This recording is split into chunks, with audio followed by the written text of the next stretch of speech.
Sa ating mahal na bayan, ang daming paghihirap na ang nararanasan natin.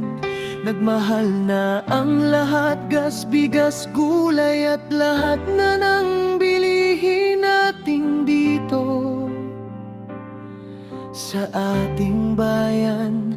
Ang sakit lang isipin kapag mahirap ka ay nang lilimos ka sa sariling pera mo.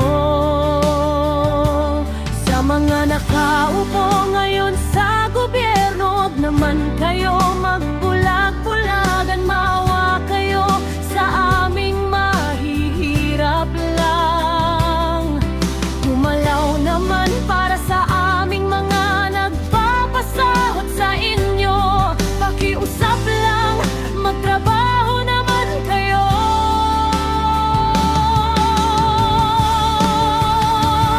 Pangulong Marcos, magtrabaho ka para sa aming mga Pilipino at sa bansa.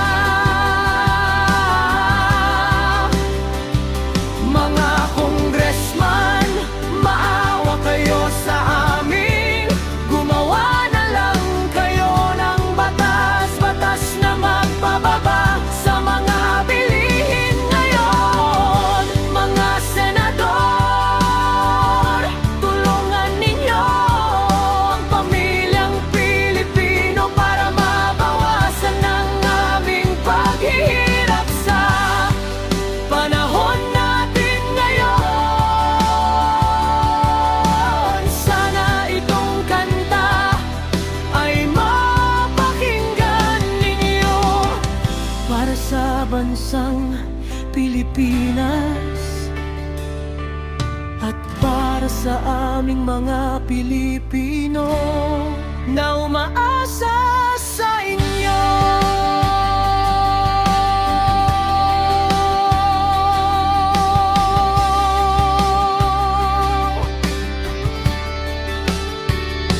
Anong nangyari sa ating mahal na bayan? Ang daming paghihirap na ang nararanasan natin. Nagmahal na ang lahat, gas, bigas, gulay at lahat na ng bilihin natin dito sa ating bayan. Ang sakit lang isipin kapag mahirap ka ay nang lilimos ka sa sariling pera mo.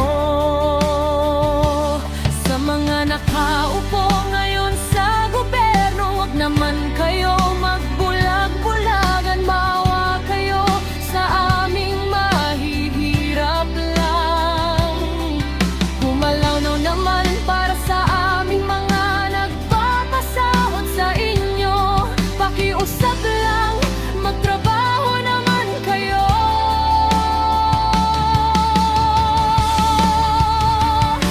Pangulong Marcos, magtrabaho ka para sa aming mga Pilipino at sa bansa.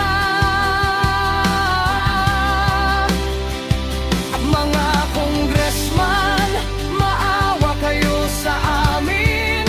Gumawa na lang kayo ng batas, batas na magpababa sa mga bilihin ngayon. Mga senador,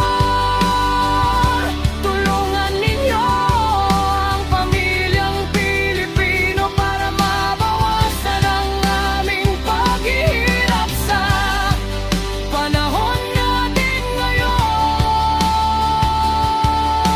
Sana itong kanta ay mapakinggan ninyo para sa bansang Pilipinas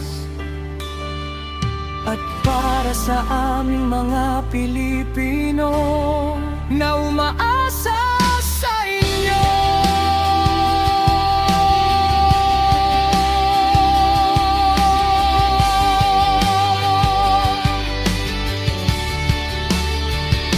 Pangulong Marcos, magtrabaho ka para sa aming mga Pilipino at sa bansa.